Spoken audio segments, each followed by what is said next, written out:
is a serious cankerworm that is eating fast and eating deep into the fabrics of the Nigerian society today.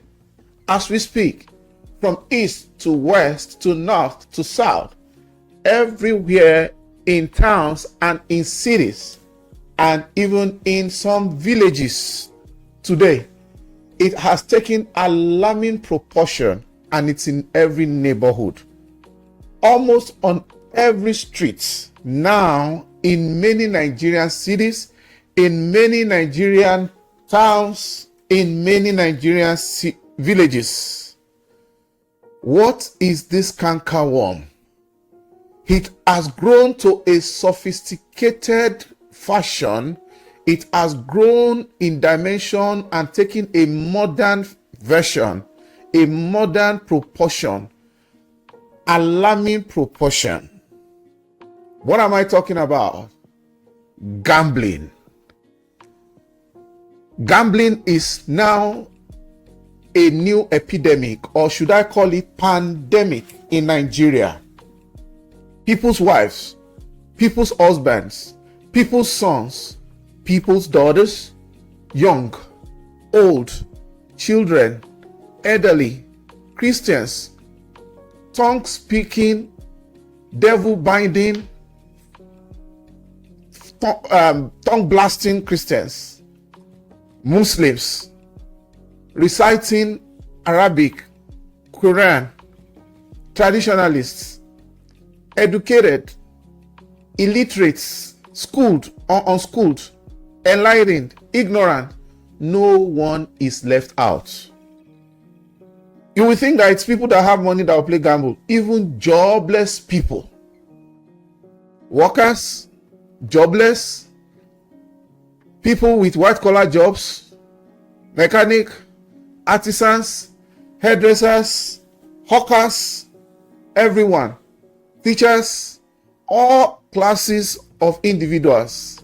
It's simply widespread. Like I said, before it was an epidemic, now it has become a pandemic. And I want us to talk about that today. Welcome to If You Asked GB. This channel is where we discuss contemporary issues and learn to grow and to live better in this complex and rapidly changing world. It breaks my heart to see what is going on in Nigeria today. But before I go into that, could you please kindly like this video? Please click that subscribe button. People forget to do that even though they love the channel. Sometimes they just move on to other things. Our analytics show only 25% of people who are watching us have subscribed today. Please, let's take that number up. And please share this video to your friends and to people who will benefit from it. Also, click the notification bell so that whenever I upload a video, you will not miss it and you'll be the first to be notified. Thank you for adding your subscription to this channel. Let me take a deep breath because I want to tell you a personal story. You want to hear my own story related to gambling? I know many of you will be surprised. Now let's go. Oh, I wanted to take a deep breath, right? Let me take it first. Now, I'll cross my heart through confession. Here is the background story. During my undergraduate days, sometimes between 1993 to be precise, I think 1992, in the university community, my university was not residential and all students lived off campus. The accommodation that was provided, near the school that was controlled, I think maybe by the school authorities, was just few, it was just adjacent to the campus. So almost 98 to 99% of students lived off campus. In the university community where I lived as a student, I was invited by someone I knew, an indigene of that town, for a weekend job. We're all young people. We had a lot of energy, and despite school, we could still manage some time here and there to do some extra things. People play sports, people involved get involved in drama, in different things. So this indigene of that community, let's go. Like I said, I had this indigene who had a weekend job and invited me to come along with him if I wanted to make extra money. As you know, students always need money. In this world, there's no set of human beings that needs money like students. You know what I mean? You are listening to me. I'm sure you have been a student before. Money, no, the rich students. No, the rich students always need money. He explained the job to me. That job was a night shift every Friday or Saturday or so. I can't remember. Maybe Saturday. Friday or Saturday. It should be like Saturday. It's a weekend thing though. It's just a weekend thing. I think it's a weekend thing. Maybe Saturday. I can't remember precisely. So he broke it down. He explained the job to me. And he said, it's not a factory work. It's not anything dirty or informal hustle. I was going to be a checker. I was going to be a clerk kind of thing. For what? You're waiting to hear. For a pool betting company. Or let me use Nigerian English. A pool, P-O-O-L, betting company. At that time, the name of that betting company was Naira Pools. At that time, I don't know if they are still in existence now. So what is the job? My job will be a checker. As checker, he was also a checker. He's got, that's what he does. You know, when your friends invite you to a hustle. What was our job description? We are not betters. We are not betters. We are not the ones that are taking the gamble. We are not the ones that's doing the stake for gambling. We are workers. We're going to be like ad hoc, just weekend, part-time workers for Naira Post. We'll be checking the coupons for the betting that people gambling through the that platform have done. They had done all week. You know, those papers are like newspapers. Some of them are real papers. So they have all these boxes that we check. So it wasn't the days of computers like that. Maybe those were the days of mainframe computers. They didn't have all this desktop. If they were not common, and there were no technology behind. It was not automated. The checking of the betting wasn't automated. It's human beings that will check the bets. There are checkers and there are people that will do rechecking, and there's, I don't know what they call them, like supervisors that will make sure that you're not making mistakes. Because if you make mistake, you make people to lose, better, or gambler to lose. Or if you make mistake, it might be the company that will lose. Definitely they will not even lose, because if they have to make a payout, they will check. How is the betting done? People stake their money on which football team is going to win or was going to win every week or every weekend or every 2 weeks. I can't remember which league those bettings were on, but like what we have today, like Premiership or Championship leagues, the big A teams in Europe, I think, many of which are still in existence today. I can still remember some of the names we see on those betting things, like this Man U, Liverpool, Chelsea, Arsenal. Up Chelsea. If you think I'm going just to say all Chelsea, I don't have a club, okay? I'm sure people will be like, which planet are you from? Okay, up Man U, up Liverpool, up Arsenal. This thing is not really a joking matter. I hope I'll get myself together. But I'm looking back so I passed through that kind of thing. That's like 33 years ago, guys. The moral of this story is that betting and gambling is not a new thing. It has been in existence before I was born. And I've been around for more than 5 decades. It is still in existence now, and it will still likely continue beyond now, because it doesn't look as if it's slowing down. It's actually getting stronger and spreading like wildfire. There is this serious cankerworm, which I explained, that's eating into the fabrics of the Nigerian society. It is not location based. It's not, I don't know, even maybe in some Sharia north in Nigeria, I do not know. Because recently I saw the Isba police, or whatever they are called, that were breaking bottles of beer. That is another story for another day. I think I should do a video on that, because they were breaking trucks of drinks, because it's alcohol, it's liquor, and their religion doesn't permit it, with regards to due respect to their religion. But that religion can collect VAT and share it even higher than the places where these VATs are being earned, and they do not want to accent to the tax bill. They do not want any change in that. I do not want to digress. So this thing is in every part of Nigeria, every neighborhood, every street, in the cities, in the towns, in the hinterlands, everywhere. It's a shame to see people coming from church, with apologies, to churches. Anyway, whether blue suit or white garment is garment.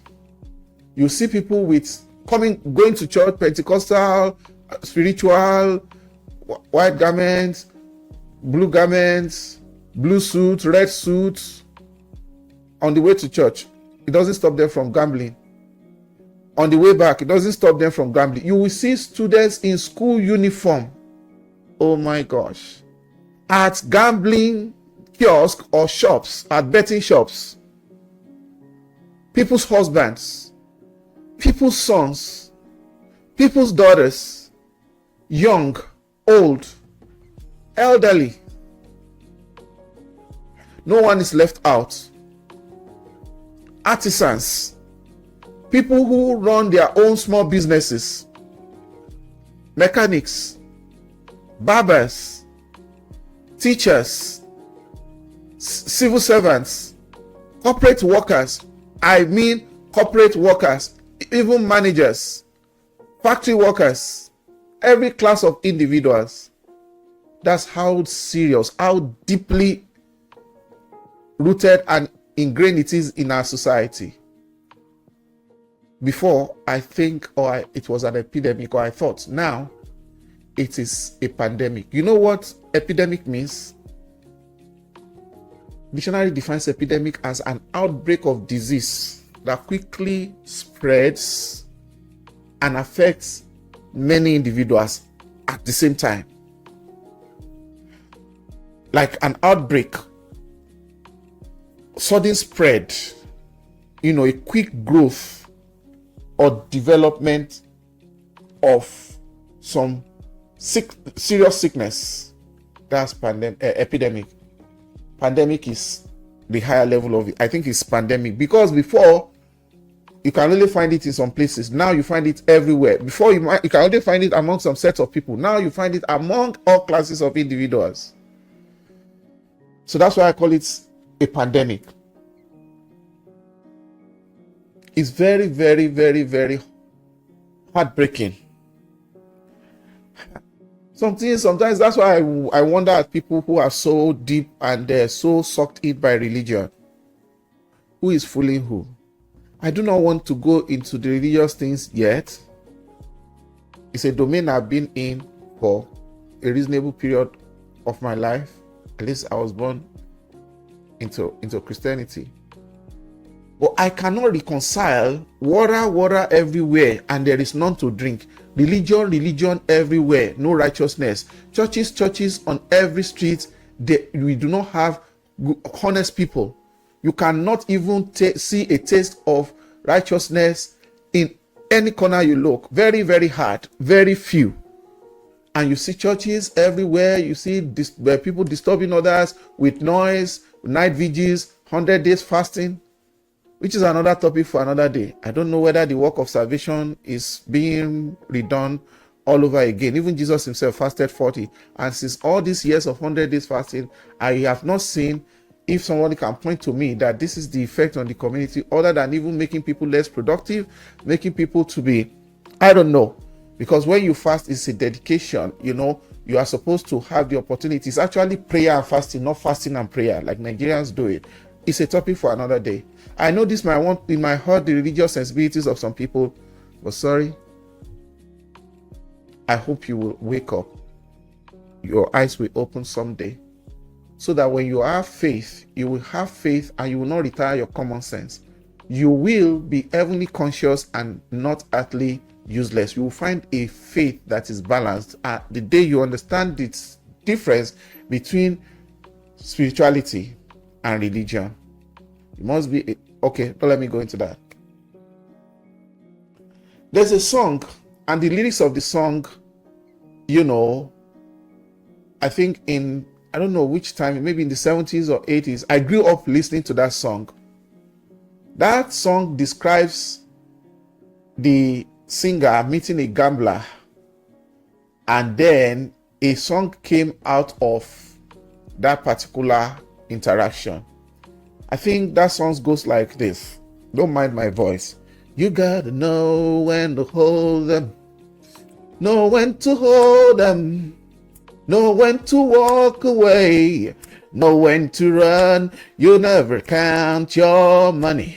When you're sitting at the table, there'll be time enough to count. And when the deal is done, you gotta know when to hold them, know when to hold them, know when to walk away, know when to run. You never count your money. When you're sitting at the table, there'll be time enough for counting. When the dealing is done. I grew up listening to that song. Every gambler has that high hope of winning. It is like some people vacating common sense because it's just a temptation that you can analyze. It's not even, Bible says there's no temptation that will seize you except what is common to man. He said when you are tempted, he will give you a way to be able to rise above it. That is, there's nothing that is happening to you that is so strange. Other people feel it, but if you are able to comport yourself, God will help you out of the situation. That's the literal meaning I can give to it. The gambler is always expecting a positive outcome. Do you think the person that said the gambling is a fool, that said that, you know, did they set it up for you to come and take their money? Don't you know it's a trick for them to take your money? And they will make, if 100 people play, and then let's say 2 or 3 people win, which is still very high among 100. When you look at the odds, it might be 1 in 1,000, 1 in 10,000, 1 in 1 million. And they will give the money of maybe 3 or 4 or 5 people to the winner, and they will take the money for the rest 95 people. I've never seen any business model that can be as profitable as that. Easy money. No buying, no selling, no machine, no equipment. Before I left Nigeria, I used to see some kiosks on the street. Those kiosks look like POS. I think that was when that thing started gaining ground. Though when we were small, there were always pool houses. Pool houses were in corner streets, downtown. They were in some neighborhoods, not downtown. Corner streets, pool betting. You will see those shops. They will put one net like this, like the net they put in the restaurants in those days. You see people inside will see the person outside, but the people outside will not see the person inside. There are many women in those days that went to pull their husband out of the pool house, because when the husbands collect money, they will carry their salary, they will take it to the pool house. Sometimes they will not leave food money at home, and then they will take all the money they have to go and play betting, expecting. And most of them, they call them, oh no, don't let me even break into my own native language. Their clothes, some of them don't have change of clothes, and they look dirty because they are always taking. It's just like drug. It's like an addiction. It's just like an addiction. because they have that high hope. They keep going back. If you give them money to it, some of them will use that money to go and play that betting. So those days it was paper, and some people are expert at it. There are some people, even in newspapers, they will put the odds for the day or the odds for the week in some magazines. In fact, there were some magazines that were sold then, that these gamblers, they will put on glasses like this, because you know those things are small. Even people that don't use glasses, some of you that are old enough will remember this thing.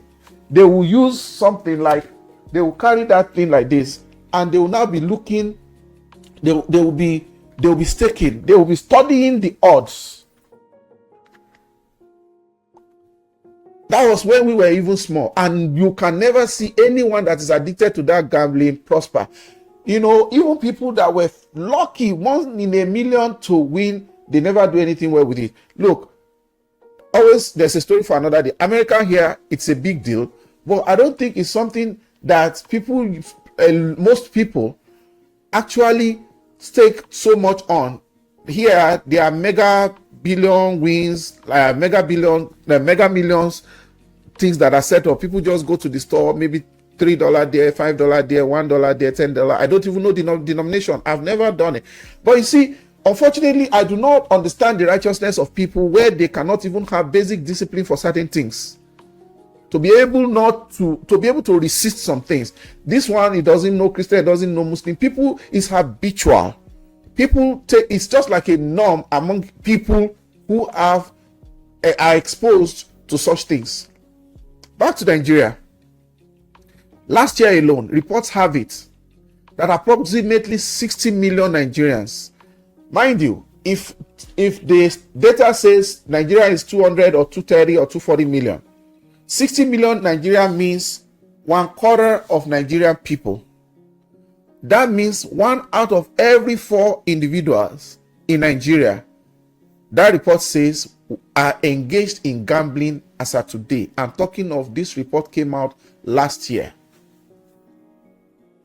The report stated that the gambling industry in Nigeria had continued to boom, and it's now estimated to be up to 500 to 600 billion naira.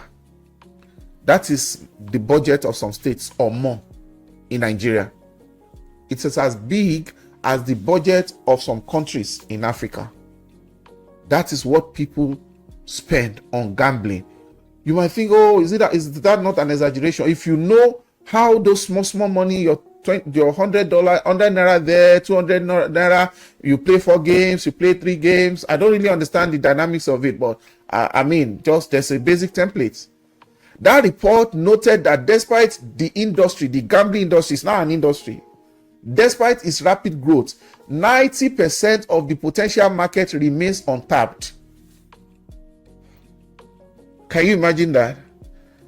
What that means is that if 60% are gambling, 60 million people are gambling right now, are engaged in gambling.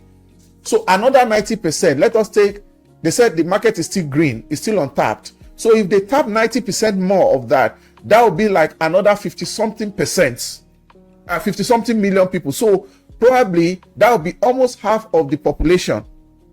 That means almost every 1 out of 2 people, or every 1 out of 2.5, but people cannot be, halved. But every 1 of 3, 2 or 3 people will be an habitual gambler. That report also says the betting industry is worth $1 billion in Africa. Lagos State alone generated $243 million revenue last year. $243 million. Go and put that. That is more than 24 billion in revenue last year, if I'm not mistaken. So gambling is becoming increasingly popular, and more people are beginning to understand the essence of it. That's what the report is saying. This report is saying as if it's a positive thing, it's a good thing that contributes to the economy. They are looking at the income side of it, but they are not looking at the destructive side of it, the way it's destroying people's lives. Recently, one socialite was, arrested for drug pushing in Nigeria, the one that was caught inside a vehicle.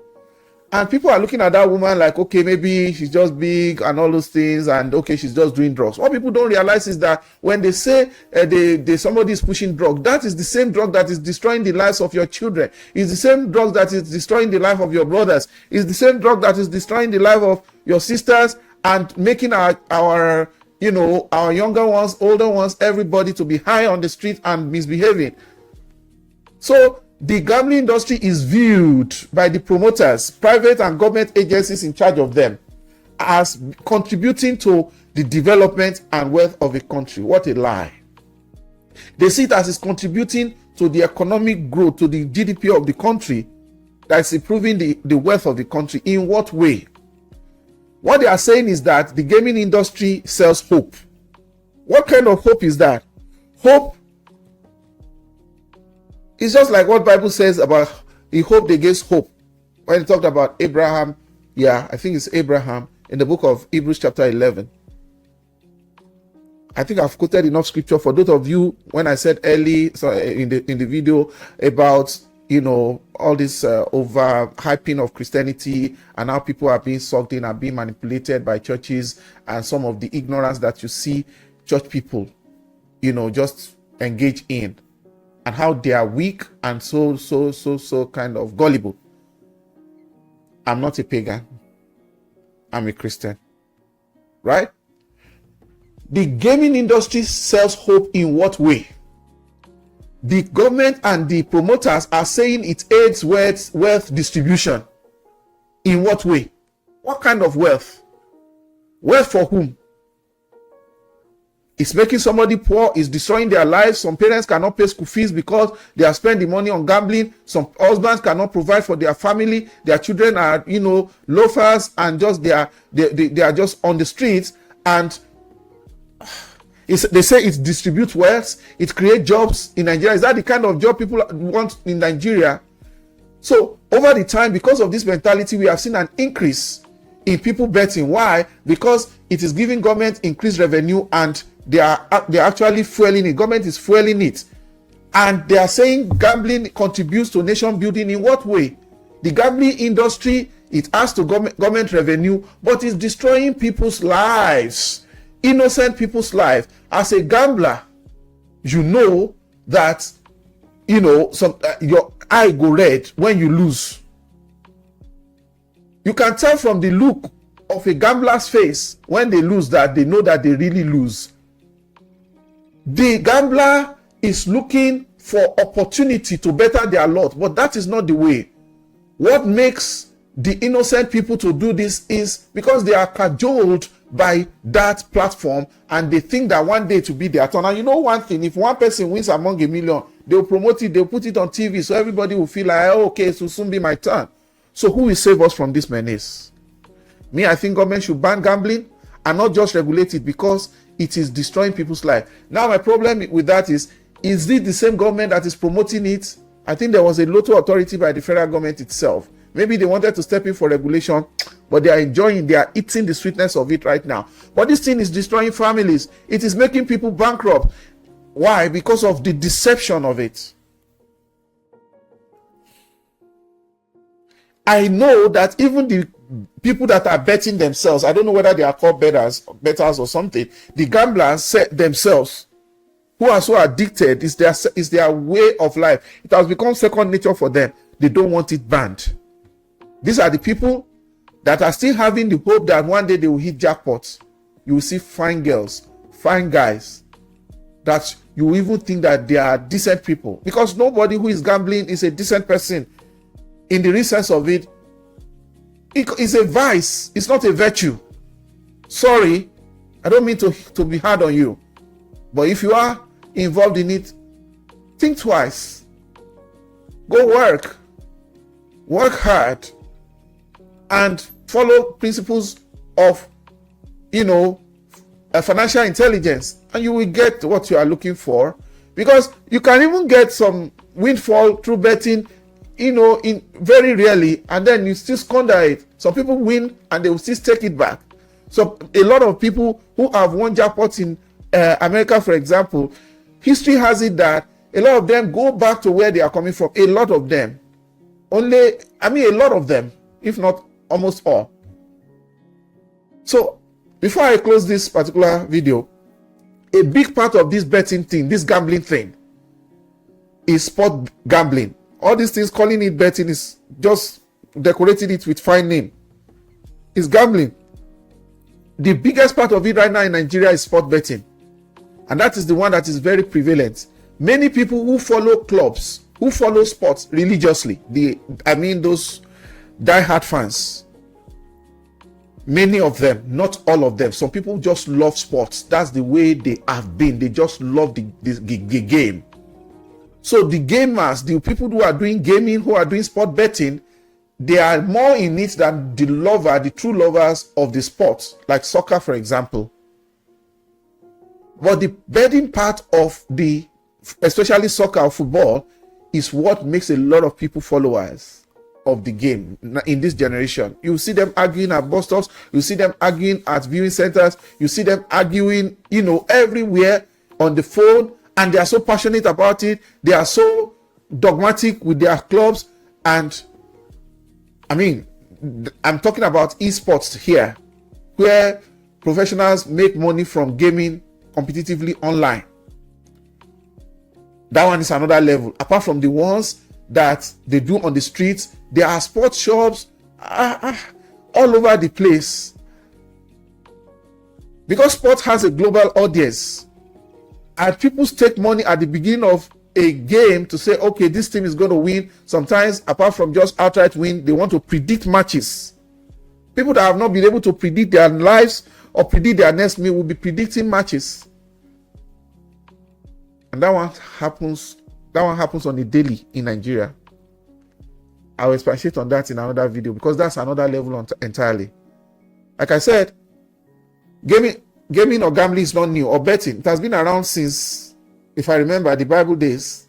Even the mere exchange of pottage between Jacob and Esau, somebody gambled with their destiny. And that is just my summary for those who are, gamblers. I would have said habitual gamblers, but gambling is gambling. And the way I'm looking at it, doesn't seem like something that is going to go away anytime soon. This is my advice. People, be careful. Don't destroy your own destiny. Gambling is addictive. Because if you know how it works, you will know it is just a trick. You know how if you want to catch a hen, they are very fast and very, very, I don't know how to put it. Their reflex is very sharp if you want to catch a hen or a chicken. So the trick is that they will use maybe maize or grain. They will lay the grain, they will set it to the extent that that chicken will eat the grain until they get into a trap, maybe like a cage, or if you want the chicken to come into the house, it will just be eating. It will pick the one in front of it, step forward, pick the one in front of it, not knowing that it is walking into danger. Exactly the trick of gambling. It is programmed against you. The odds are against you. It's a trick. Whether it is Magatel or anything, all betting are tricks. It is programmed for some few people around you to win little money once in a while, so that the rest of you can believe that one day it will soon be your turn. Please don't get sucked in. If you are in it, maybe you need to pray about it, and you need that willpower. You need that understanding that's never going to take you anywhere. It's like robbing Peter to pay Paul. The gambling company never loses. They never lose. It's a pool of millions of people, hundreds of thousands, and they may pay a few people, maybe like 100 or 200 out of a million, pay them few peanuts, and they will keep the rest of the millions for themselves. And if you look at it very closely, if you know, their sponsors are billionaires. Billionaires. Billionaires. And what about you? That is the gambler. You are a hustler, struggler. Do you want to remain a struggler or hustler? I hope that government and society does something. I hope that people will do something about this. It got to stop. A lot of children are waking up, and what they are seeing their parents do is this betting, and the business is growing all over the place. Something must give. Something needs to change about this gambling epidemic in Nigeria.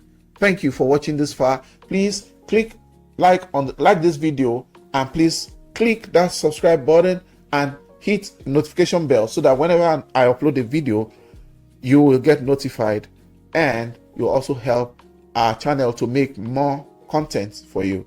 Just something you want me to talk about, let's engage in the chat. What's your own experience as a man, as a woman, as a husband, as a wife, as a brother, as a member of a family? How is this betting thing around you? Let's have your contribution and tell me how is your experience and how it is going with you or people around you concerning this betting thing. Thank you for watching. See you on the next one. Now you know I'm not a gambler. I was just a checker. I'm checking out. See you on the next one. Bye.